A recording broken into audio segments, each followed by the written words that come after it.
नमस्कार दोस्तों, हम लोग यहाँ पर भारतीय इतिहास और संस्कृति से संबंधित प्रीवियस ईयर क्वेश्चंस का क्वेश्चन और आंसर फॉर्मेट में डिस्कशन कर रहे हैं। चैनल अगर अभी तक आपने सब्सक्राइब नहीं किया है तो प्लीज चैनल सब्सक्राइब करें। बात करते हैं आज के पहले प्रश्न की। तो इसमें पूछा जा रहा है कि कांची के मुक्तेश्वर मंदिर और बैकुंठ पेरुमल मंदिर का निर्माण किसने करवाया था। तो इसका उत्तर है पल्लव राजवंश के शासक नंदीवर्मन द्वितीय के द्वारा बैकुंठ पेरुमल मंदिर और मुक्तेश्वर मंदिर का निर्माण करवाया गया था। कांची तमिलनाडु में अवस्थित है। पल्लव राजवंश की अगर बात करें तो इनकी राजधानी कांची या कांचीपुरम हुआ करती थी और इस राजवंश ने 275 ईस्वी से लेकर 897 ईस्वी तक तमिलनाडु के उत्तरी और आंध्र प्रदेश के दक्षिणी क्षेत्रों में शासन किया। पल्लव राजवंश के जो शासक थे ये सातवाहनों के सामंत हुआ करते थे। ये फैक्ट भी आप लोग याद रखिएगा। पल्लव राजवंश के अगर मंदिर वास्तुकला की बात करें तो इनके द्वारा जो सबसे फेमस मंदिर बनवाया गया उन्हें कहा जाता है शोर टेम्पल। शोर टेम्पल ममल्लपुरम में अवस्थित हैं और ममल्लपुरम भी तमिलनाडु में ही स्थित है। इन शोर टेम्पल्स का निर्माण नरसिंह वर्मन द्वितीय के द्वारा किया गया था। नरसिंह वर्मन द्वितीय ये शासक थे जो पल्लव वंश के थे। इनके द्वारा ही शोर टेम्पल्स का निर्माण किया गया था और शोर टेम्पल्स को यूनेस्को वर्ल्ड हेरिटेज साइट का दर्जा भी प्रदान किया गया है। इन टेम्पल्स को 1984 में वर्ल्ड हेरिटेज साइट के रूप में चुना गया था। अगले प्रश्न में पूछा जा रहा है कि प्राचीनतम सिक्कों को क्या कहा जाता है। तो जो सबसे प्राचीनतम सिक्के हैं उन्हें आहत सिक्कों के नाम से जाना जाता है। इन्हें इंग्लिश में पंच मार्क्ड कॉइन्स कहते हैं। Punch marked coins. तीसरे प्रश्न में पूछा जा रहा है कि विश्व दुखों से भरा है का सिद्धांत महात्मा बुद्ध ने कहां से ग्रहण किया था।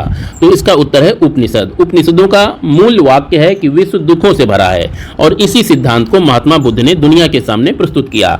महात्मा बुद्ध का जन्म 653 ईसा पूर्व में लुम्बिनी में हुआ था। लुम्बिनी कहाँ है तो ये नेपाल में अवस्थित है।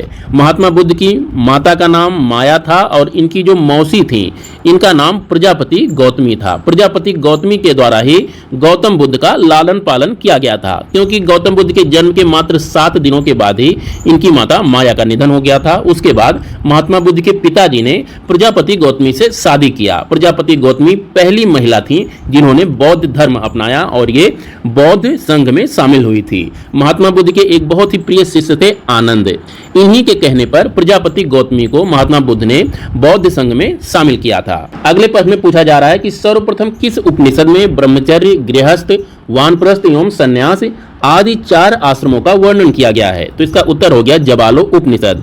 जबालो उपनिषद पहला ऐसा उपनिषद है जिसमें ब्रह्मचर्य, गृहस्थ, वानप्रस्थ और संन्यास के बारे में वर्णन किया गया है। प्रश्न ये भी पूछा जाता है कि जबालो उपनिषद किस वेद का उपनिषद है। तो इसके लिए शुक्ल यजुर्वेद याद रखिएगा। यह शुक्ल यजुर्वेद का उपनिषद है। कौन सा हड़प्पा कालीन नगर पशुपालन का एक बहुत बड़ा केंद्र हुआ करता था। तो इसका उत्तर है नेसदी। नेसदी कहाँ अवस्थित है तो ये गुजरात में अवस्थित है। ये क्या था तो ये पशुपालन का एक बहुत बड़ा केंद्र हुआ करता था। अगले प्रश्न में पूछा जा रहा है कि जब सबसे पहले धातु अस्तित्व में आई तो यह किसके लिए प्रयुक्त की गई। तो बर्तन बनाना आप लोग ना भूलिएगा। पहली बार आदमियों ने धातु से बर्तन बनाने की कला विकसित की। अगले प्रश्न में पूछा जा रहा है कि कौन सा हिंदू राजा हर चौथे वर्ष प्रयाग में अपना सारा धन दान कर देता था।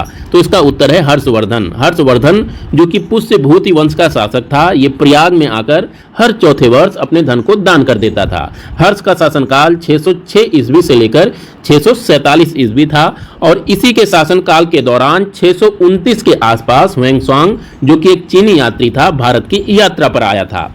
अगले प्रश्न की बात करते हैं। तो यहाँ पर पूछा जा रहा है कि खानवा के युद्ध में पराजय से मेवाड़ की सत्ता को बहुत आघात पहुंचा। इस युद्ध में मेवाड़ को पराजित करने वाला शासक कौन था। तो इसका उत्तर हो गया बाबर। बाबर ने 1527 ईस्वी में मेवाड़ को खानवा के युद्ध में पराजित किया था। यहीं पर ध्यान दीजिएगा कि बाबर द्वारा भारत में 4 प्रमुख लड़ाइयां लड़ी गईं जिन्हें आप एक कोड के जरिए याद रख सकते हैं। ये कोड है पखाना चघा। यहाँ पर पा का मतलब है पानीपत का युद्ध, खाना का मतलब है खानवा का युद्ध और चखा में चा का मतलब है चंदेरी का युद्ध और घा का मतलब है घाघरा का युद्ध। इनका क्रम पूछा जाता है कि ये किस किस साल हुआ। तो पानीपत का युद्ध 1526 में हुआ, खानवा 1527 में, चंदेरी 1528 में और घाघरा 1529 में। तो इस प्रकार आप देख रहे हैं 1526 से शुरू होता है और हर साल एक एक लड़ाई है। 1526 में पानीपत, जो कि बाबर और इब्राहिम लोदी के बीच में लड़ा गया। खानवा का युद्ध 1527 में, जो कि बाबर और राणा सांगा के साथ लड़ा गया। चंदेरी 1528, जो कि मेदिनी राय और बाबर के बीच में लड़ा गया। और घाघरा 1529, जो कि बाबर और अफगानों के बीच में लड़ा गया। तो इन सारी लड़ाइयों में बाबर विजित हुआ था। तो इन 4 लड़ाइयों को आप याद रखिएगा, बाबर से संबंधित हैं, कई बार पूछे गए हैं। इन लड़ाइयों की डेट और किस किस के साथ लड़ा गया था। आज के लिए दोस्तों बस इतना ही। कल फिर मिलते हैं किसी दूसरी वीडियो में, तब तक के लिए नमस्कार। और हाँ, अगर चैनल आपने सब्सक्राइब नहीं किया तो प्लीज चैनल सब्सक्राइब कीजिएगा। आपने लास्ट तक देखा है, इसका मतलब आपको वीडियो पसंद आ रही हैं, तो आप चैनल सब्सक्राइब जरूर करिएगा। चैनल छोड़ के मत जाइएगा, ऐसी ही वीडियोज आपको मिलती रहेंगी। नमस्कार।